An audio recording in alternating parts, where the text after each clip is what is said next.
बांग्लादेश में क्या हो रहा है? बांग्लादेश में आज अभी तक फिर से 100 लोगों की मृत्यु हो गई है। बांग्लादेश के ऊपर मैंने वीडियो बनाया है, बांग्लादेश के बारे में चर्चा हुई है। बांग्लादेश में कोटा आंदोलन के खिलाफ पिछले 3 दिन 1 अगस्त, 2 अगस्त, 3 अगस्त और अब जब मैं ये वीडियो में बात कर रहा हूँ 4 अगस्त, तो 4 दिन भी हो चुके हैं। उसमें शेख हसीना की सरकार के खिलाफ उनके long term so called undemocratic rule जो बांग्लादेश की बहुत सारे छात्र संगठन मानते हैं कि इंडिया और यूएस की पैकिंग से वजह से वो है, जो मैंने एक वीडियो में बात किया है। पाकिस्तान की मदद इन स्टूडेंट्स के पीछे है, ये भी कहा जा रहा है। बट एक्चुअली में बांग्लादेश में ये कोटा आंदोलन क्या है? अगर आपको मालूम है तो आपको मालूम है, अगर आपको नहीं मालूम है तो 2018 में इसके खिलाफ कोर्ट में भी ऑर्डर आया था कि बांग्लादेश में जो रूल है कि मुक्ति योद्धा के फैमिली के लोगों को गवर्नमेंट जॉब्स, एजुकेशन इंस्टीट्यूशंस में रिजर्वेशन मिलेगा, उसी के खिलाफ ये आंदोलन है, जहाँ पे जो लोग मुक्ति योद्धाओं के साथ नहीं थे उनको ये नहीं मिलता है कोटा। और ये विवाद फैल जाता है कि क्या उन्हें पाकिस्तान के करीब माना जाए, क्या उन्हें रज़ाकार कहा जाए। इसी के लिए ये है विवाद जो आज बांग्लादेश में एक अलग तरीके का मलाल बन के उभरा हुआ है और जो फट के अब निकल रही है।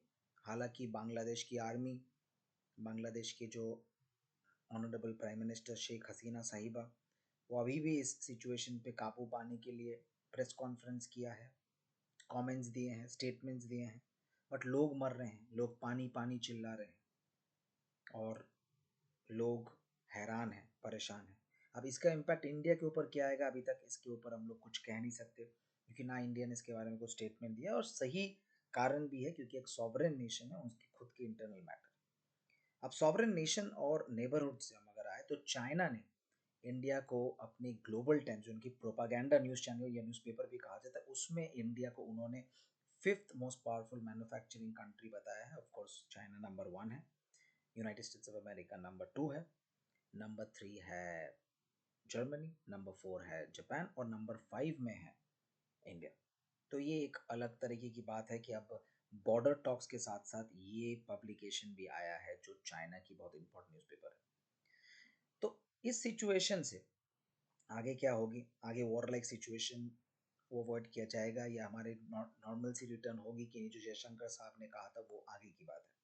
अब वॉर लाइक सिचुएशन से अगर हम दुनिया की दूसरी तरफ मूव करें तो मिडल ईस्ट में जब यूएस की वॉरशिप्स डिप्लॉय होना स्टार्ट हो चुका है, क्योंकि यूएस इज सीरियसली वॉरिड कि इजराइल और ईरान की जो कॉन्फ्लिक्ट है वो बढ़ेगी, जिसमें लेबनान के हिजबुल्ला और जैसे मैंने एक वीडियो में बताया था टर्की का भी इन्वॉल्वमेंट का चांसेस आर हाई और ये ग्लोबल एस्केलेशन हो सकता है। बांग्लादेश से ये वीडियो की शुरुआत की थी। बांग्लादेश की इस वीडियो में जो कॉन्फ्लिक्ट और दंगे के बारे में बात की, वैसे दंगे और कॉन्फ्लिक्ट चल रहे हैं केनिया में भी, जहाँ पे 2 दिन तक लगातार केनिया के बहुत अलग अलग जगह पे एंटी गवर्नमेंट प्रोटेस्ट है उनके फाइनेंशियल बिल की वजह से। दोनों अलग अलग जगह पे हैं बट ये प्रोसेस चल रहा है। एक बात हमेशा याद रखिएगा जो मैंने एक वीडियो में भी कहा था कि यूएस प्रेसिडेंशियल इलेक्शन के ऊपर बहुत कुछ डिपेंड करेगा कि future of the world politics कैसी रहेगी। रशिया यूक्रेन वॉर हो, इजराइल पैलेस्टाइन वॉर हो, जो कि फैलते फैलते मिडल ईस्ट के बहुत अलग अलग जगह पे जा रहे हैं।